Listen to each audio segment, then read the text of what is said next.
Neste vídeo falarei acerca da obra A Questão Técnica de 1958 de Heidegger. A Questão Técnica de 1958 é um discurso proferido por Heidegger em 18 de novembro de 53 na Escola Técnica Superior de Munique.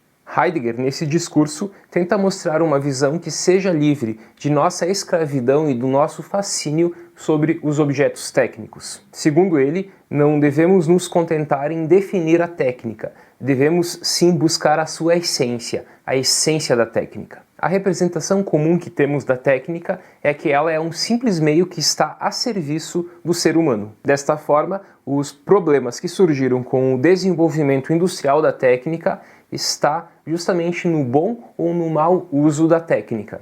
Tal concepção, segundo Heidegger, é exata, mas não é verdadeira. O verdadeiro se produz quando a essência de alguma coisa é desvelada. A essência da técnica não é nada de técnico. O que está em jogo com o desenvolvimento industrial da técnica é uma mutação nossa com o ser e com a verdade. Destacarei agora 5 pontos do discurso intitulado A Questão Técnica de 58 de Heidegger. O primeiro ponto diz respeito à questão instrumental e antropológica da técnica. Temos o costume de definir a técnica como uma aptidão propriamente humana de fabricar e utilizar os instrumentos. Deste modo, estamos reduzindo a técnica a um dispositivo instrumental. Desta forma, a técnica é um meio utilizado pelos seres humanos para atingir determinados fins. A técnica aqui vista como um meio, como um instrumento. Essa definição é exata, mas ela não diz nada acerca da essência da técnica. O segundo ponto que destaco é a relação entre técnica e poética. A noção de técnica provém do grego tekné, que se opõe à physis, à natureza.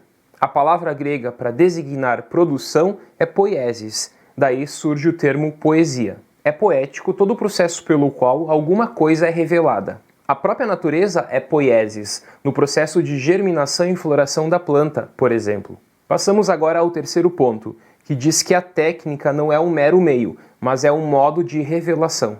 Se a técnica diz respeito ao domínio da produção, ela também tem relação com a questão da verdade. Do grego, verdade é aletheia, que significa revelação, manifestação. O artesão que molda um objeto revela numa matéria uma forma e uma finalidade. E ele faz passar esta forma e esta finalidade de um modo latente a um modo manifesto. O quarto ponto fala que a revelação que caracteriza a técnica moderna mudou de natureza em relação às técnicas artesanais. Aqui há uma intimação feita à natureza, para que ela nos entregue todas as riquezas e para que possamos submetê-la a uma exploração.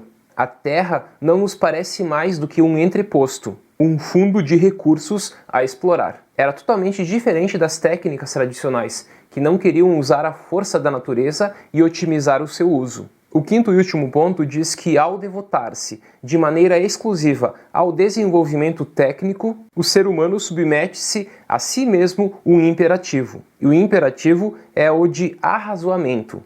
Arrazoamento é quando a ciência e a técnica submetem a natureza a uma investigação sistemática, a fim de estabelecer o cálculo exato de seus recursos, e assim operar neles uma exploração. Ciência e técnica obedecem a um destino comum, que é o destino da racionalidade. E o princípio fundamental aqui é o princípio da razão, em que o ser humano deve explicar tudo aquilo que é. O ser humano está exposto num perigo supremo, ou de perder toda a possibilidade de entender o sentido de ser diferente do que é em sua acepção técnica. Para a técnica, o real é um fundo destinado ao arrazoamento. Como diz Heidegger, a essência da técnica não é absolutamente nada de técnico.